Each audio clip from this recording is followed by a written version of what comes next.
Welcome back to the Pirate Republic. This is an audiobook presentation of Pirates of the Wild West, the first novel in the Storm of Time series, released one chapter at a time. In this week's chapter, Friends in Low Places, we find Colette and Philip plotting how to get Blackbeard and Hornigold out of this prison in San Francisco. This one is going to take a bit of a turn. I hope you enjoy it, and you know what time it is. Sharpen up your cutlass, load your flintlocks, and welcome to Chapter 24, Friends in Low Places.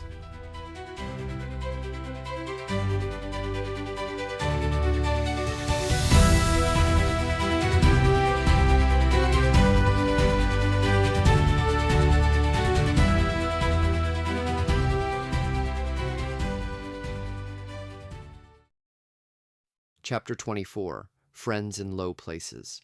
Colette flipped over a playing card with a 6 on its face, adding to her hand of 15 to total a winning 21. She held in a smirk as the loud groans of the two cowboys sitting across from her caused the 3 men at the poker table next them to look over in curiosity. "Sorry, boys. Seems the cards are running cold for you today." "Pleasure watching you take our money, Miss Dallaire," one of the cowboys said. "Come on, let's find ourselves a drink at the bar." They both stood up from their chairs. Colette pulled the winnings in front of her and skillfully stacked the chips, coins, and cash. She gathered the cards and shuffled the deck, looking around the hall. The late afternoon crowd was just thirsty, she could tell, as most of her gambling tables were empty. The bar was crowded, and the tables surrounding the stage were filled with men eating and drinking after a hard day's work. Her piano player was sticking to the lively tunes Colette required for this time of the day. The somber pieces were to be reserved for the late night, closing time hours, so that the men's mood would be mellowed as they left the Paris. Hopefully, the calming music would keep the men from being riled up and going out to cause trouble on the streets of San Francisco. Her goal was to keep her customers out of jail cells so they could work the next day and return to spend their money in her establishment. The front door opened, and a familiar-looking, slight man, wearing a bowler hat, stepped over the threshold. Philip Edward Albert smiled as his eyes found Colette, and he scurried over to sit at her table, his soft boots making no sound on the hardwood floors. "Good day, Miss Dallaire," he said, taking off his hat and setting it on the table. "Have you taken up sailing, Mr. Albert?" Philip raised his eyebrows in response. "Your scent is of the ocean rather than the mixture of sandalwood and vanilla I've become accustomed to smelling when in your presence." "Ah, well, today I have been toiling aboard a working man's tugboat, such that my own specially blended cologne, which I make myself, has been overpowered by the scent of the saltwater bay, and dare I say the sweat of my toil. Forgive me for my offense." "There is no offense, just an observation. I would love to hear about your shipboard experience. Would you like a drink and a few hands of cards?" Colette nodded to one of the pretty waitress girls to bring 2 drinks to the table. "That would be just the thing to relax the body and the spirit, dear lady," replied Philip. Colette smiled and shuffled her deck of cards, then nodded her head to Philip. He returned her smile as he got her intent and pulled his billfold out to place several banknotes on the table. Colette collected the money and exchanged it for the house chips. Philip placed 2 chips in front of him, and she began to deal out a hand of 21. 2 glasses of amber-colored liquor arrived, and Philip took a tentative sip. His face displayed delighted approval of the whiskey. "Kentucky bourbon.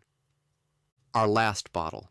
The distributor had some issues en route, hence we will not have more coming in for quite a while. Most unfortunate. It will be difficult to enjoy the usual gut rot that is for sale in this city."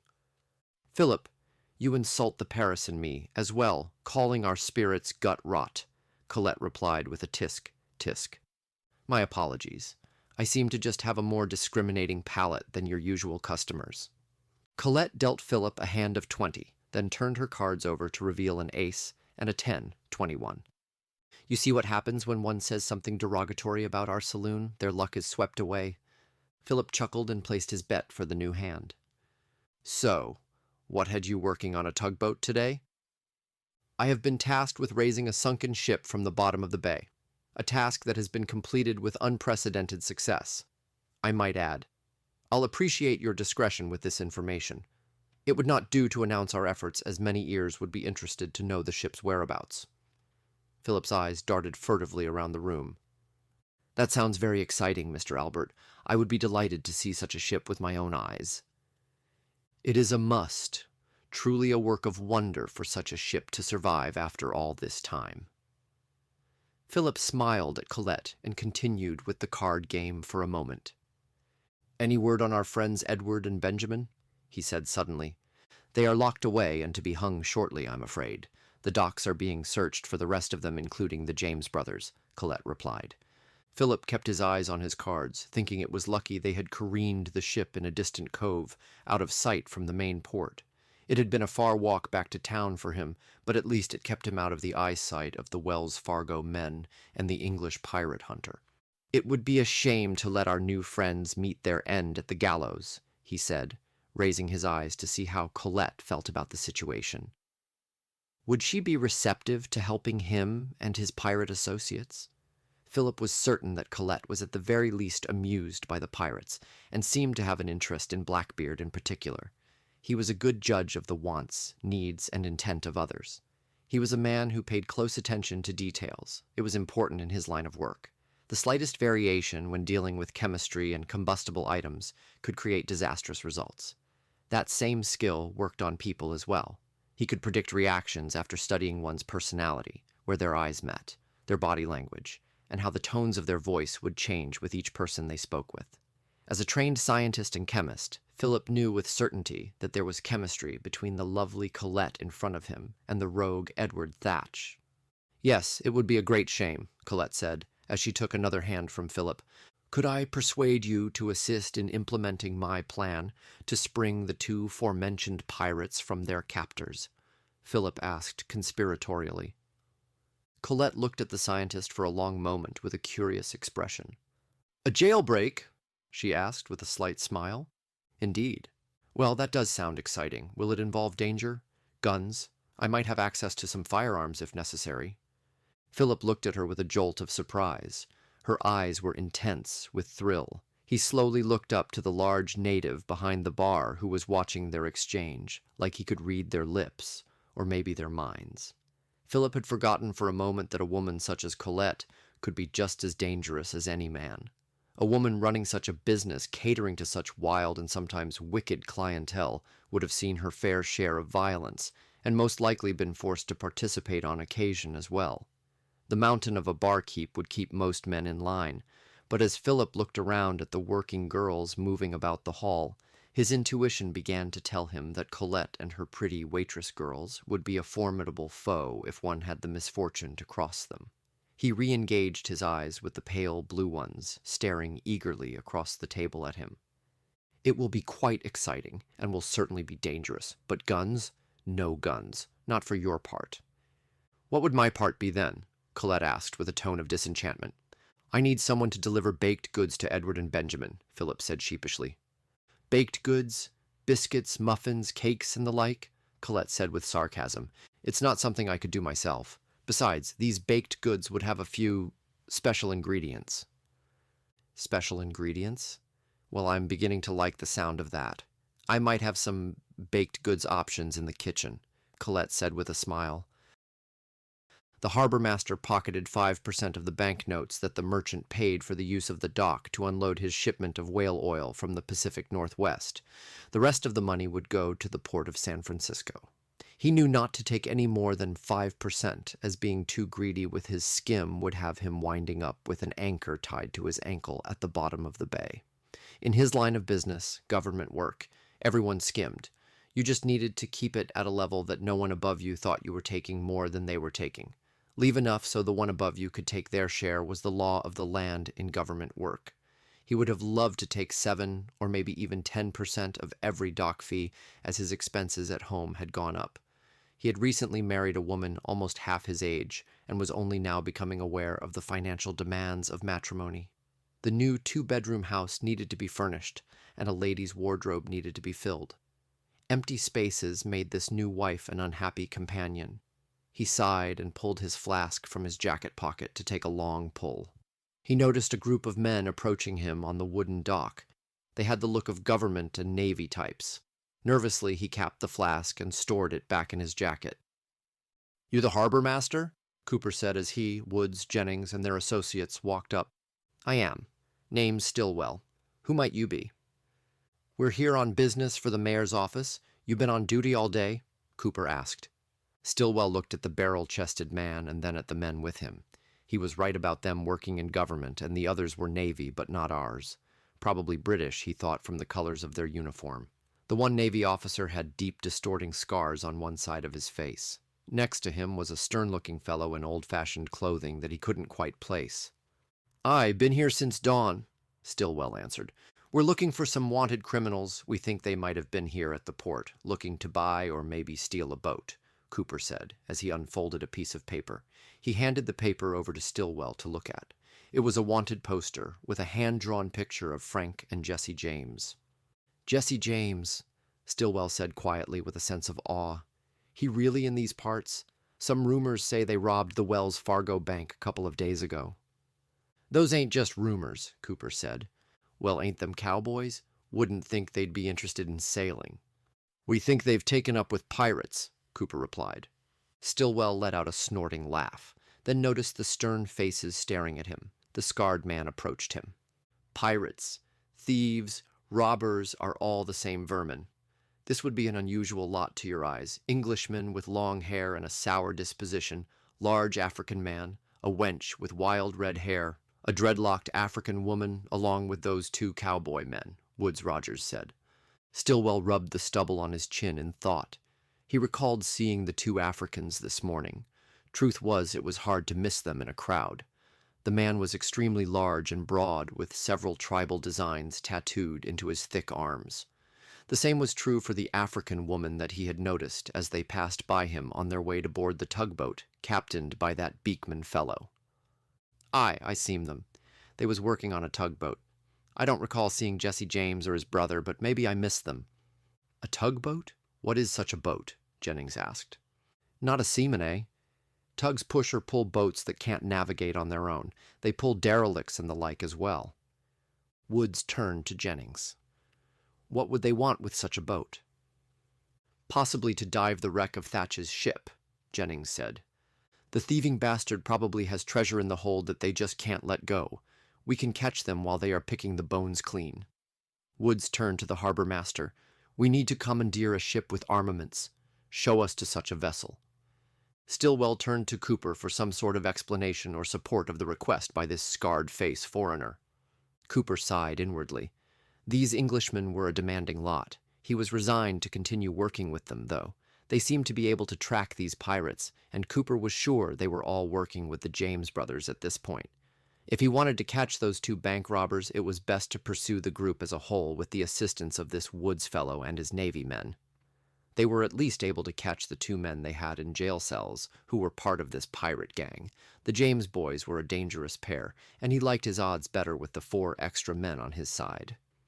"Do we have any armed Navy vessels in the harbor, Stillwell?" Cooper asked. "Just that ironclad, the Comanche. She's got 2 15-inch guns." "What is an ironclad?" Woods asked. "She was built in 1965, 6-inch iron hull, 1,800 tons, does about 7 knots. She was at Mare Island for years, but now she's sitting off near Sacramento Street, along Central Wharf," Stillwell told them. "I know where that is. Let's go have a look," Cooper said. Stillwell watched the stern-looking group head back down the dock. He took his flask back out and sipped the gin that was held inside.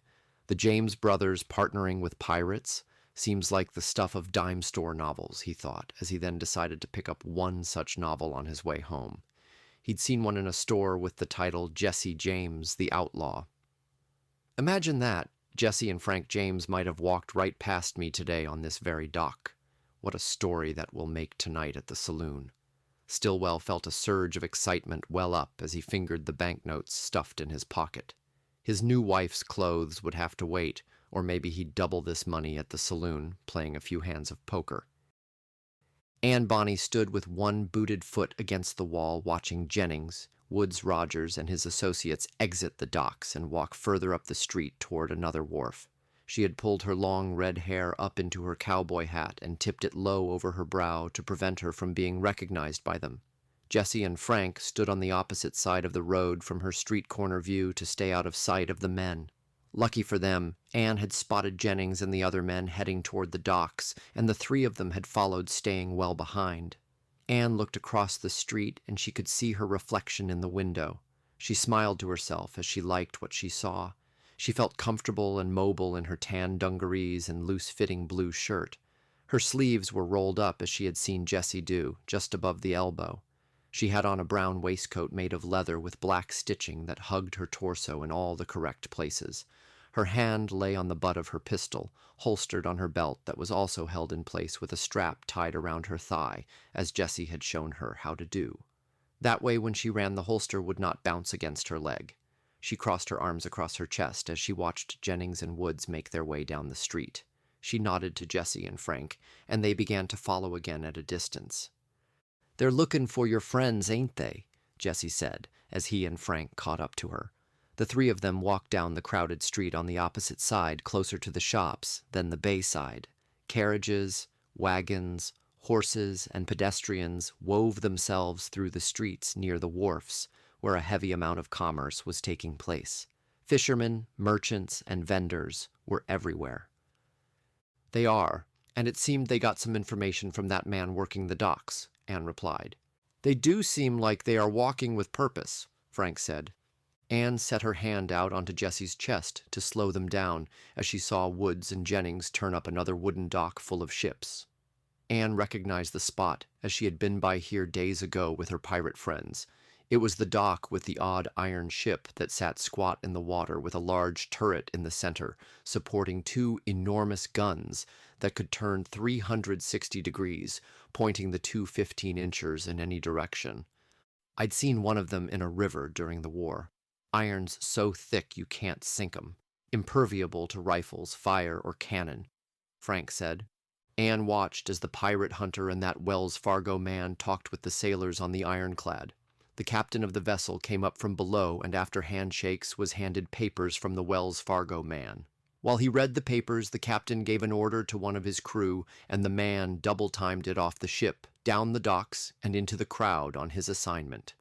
The captain led the men down into the belly of the ship, and Anne turned to Jessie. "We need to find them before Rogers does." "We don't know where they are." "I do. I remember where Blackbeard's ship went down. It was dark, but I could find it. We need a boat." Anne walked back toward the other dock and began moving along the bay side of the streets. Her eyes searched for something that would work for her plan.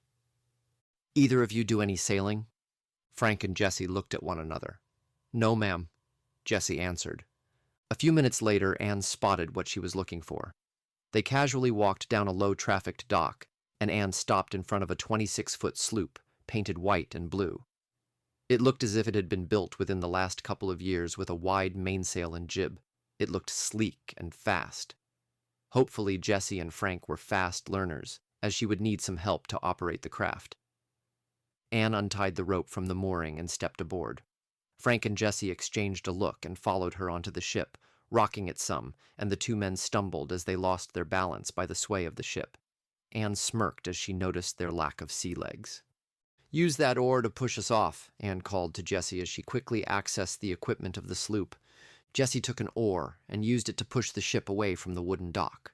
"Frank, take this line and pull the main up to the top, then tie her off," Anne ordered. "Jessie, come take hold of the tiller." Jessie hurried over to her in the stern of the sailboat. She held her hand over his and moved the tiller in the direction she needed. It was the first time they touched in this way. She looked up to his handsome face and smiled. Jessie's heart was beating fast. He had never sailed before, and now here he was stealing a boat with this crazy strawberry-haired filly. Her hand remained on his as she guided him to where the tiller should move to. Her face was so close to his, and he noticed the sun freckles that speckled her pretty face. She was smiling at him with a siren grin, and he was completely absorbed by it. Is she going to kiss me? Damn, this woman is the boldest I've ever met. Jessie had never met such a woman. She was dressed like a man, yet he was completely drawn to her physically. She was excitingly dangerous, and he had felt out of balance since he'd met her. He held her gaze and moved his head closer to hers, his focus darting between those lips and her dancing green eyes. "A little help here," called out Frank, breaking the mood. Anne looked back at the snapping sheet that was the large mainsail. "Keep her here," she ordered Jessie, who nodded back. She made her way toward the main to move the boom and noticed a man running toward where they just vacated the dock. He was shouting and waving his arms. Seemed the owner or whoever should have been watching the boats just noticed their bit of thievery. She waved back at the man, and he paused in confusion, then shook his fist at her. She laughed and then went back to giving orders to the two green cowboys so that they could get properly underway. She moved the boom, the breeze caught the main, and with a gentle lurch the ship gained speed, cutting through the waters of the bay. Her spirits were high. She was captaining her first ship. A small crew of men were under her command, and an adventure was afoot. Charlotte de Barry opened the barn door with a flourish. Holding the reins, she then led in the horse-drawn wagon packed with 4 barrels of gunpowder that she had purchased from a supply shop. Once the wagon was inside, she closed the barn door. She looked around the room to be sure no one was inside. Then she went to stand before a large mound of hay in the corner. She took a hay rake from the rack of tools and began tossing the fodder to the side as she dug underneath. In a few moments, several open crates containing silver bars were revealed. Outside the barn, 2 Wells Fargo men that had been waiting a very long time for someone to return began to stealthily move forward. They had watched the well-armed African beauty move her wagon inside the building and close the door. They had been told not to engage, only to watch and report back, but that was so long ago, and their patience for action had waned. The barrels loaded in the wagon had the markings of gunpowder, and that demanded immediate action in their minds. They pulled their pistols as they approached the door. One man stood to the side as the other rapped his hand on the door handle. He mouthed his count of 1, 2, 3, then threw open the door. Charlotte dived for cover when she heard the door suddenly open and drew her new revolver. The 2 men entered, guns leading the way as they saw a flash of Charlotte darting behind a crate. The horse harnessed to the wagon spooked and moved forward and back, rocking the wagon. "We've got you! Now come out with your hands up!" one of the Wells Fargo men called out. Charlotte spun around the crate, bringing her revolver to point at one of the crouched men. Blam! Blam! Blam! Blam! Blam! Blam! She emptied the chamber in seconds, as she was unaccustomed to having so many rounds at her disposal. The effect of the loud rounds being expelled had a further frightening effect on the horse bound to the wagon, as well as on the several other horses constrained in their stalls. They reared and whickered. One man was knocked back by the startled horse, and his pistol went tumbling away. The other man rushed behind a beam for cover and returned fire at Charlotte. Charlotte moved like a cat, leaping over a half wall and pulling 2 throwing knives from her belt. She knelt with her back to the wall, a blade in each hand, listening to the sounds of the men moving. She needed to pick through the notes and tones of the chaos that reverberated throughout the barn as the horses bellowed and stomped. She could pick out the sounds of the men she stalked, creeping around, attempting to gain the upper hand.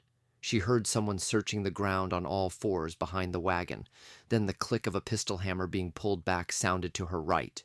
She popped up, spun, and threw her knife with incredible precision at the man peeking around a structural wood beam, pistol looking for its target.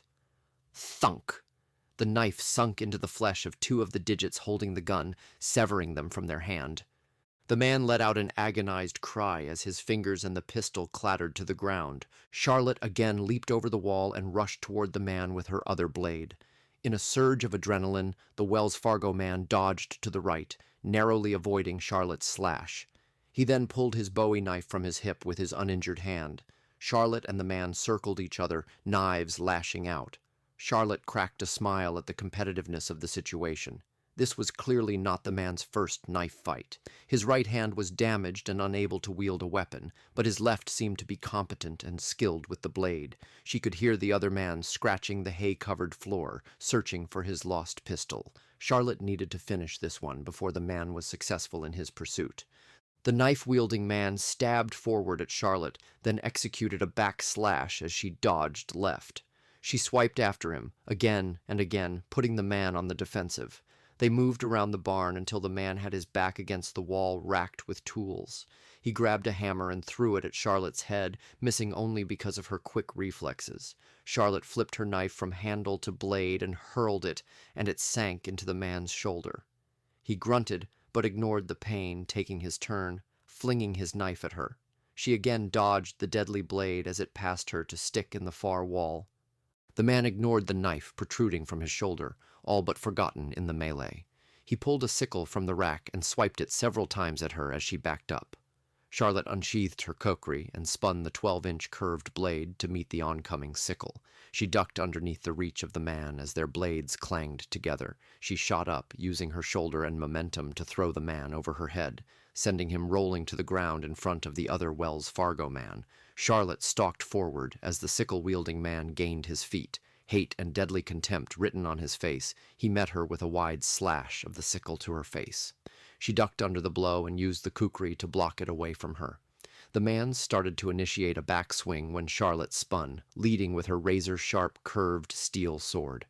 There was a sickening sound as her kukri sliced through flesh and bone. The left arm wielding the sickle dropped to the floor, severed from the man's elbow. Sinking to his knees, the man dropped, holding the shortened arm in his 3-digit hand. "Bitch!" he growled at her. Charlotte nodded in agreement to the man at her feet and struck once more, ending the man's life. The other Wells Fargo man had watched in horror. He was unarmed and scared for his life in the face of this sword-wielding she-demon. He broke for the door as Charlotte looked up toward him. He crashed through the doorway and out into the yard. Charlotte started to pursue, but as she exited the barn, she saw that there were several townsfolk across the street. She watched as the man cut around the corner to disappear into the city. It was time for her to go. She hurriedly loaded the silver into the wagon and covered it with a tarp. She led the horse back and out of the barn. There were several onlookers watching, no doubt curious from all the gunfire and commotion. They were content to keep their distance so as to not become involved in the violence occurring within the barn. She climbed into the driver's seat and cracked the reins, driving the horse and wagon away from the deadly scene.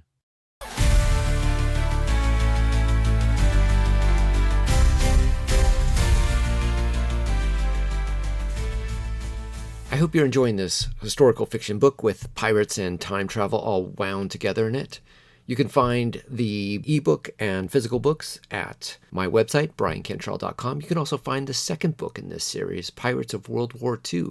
And if you're a fan of pirates, you can check out thepiraterepublic.com. It's a weekly newsletter that I put out every Friday. All sorts of great pirate history, events, news, and happenings. You can also toss a few doubloons our way by joining our Patreon at Patreon, The Pirate Republic.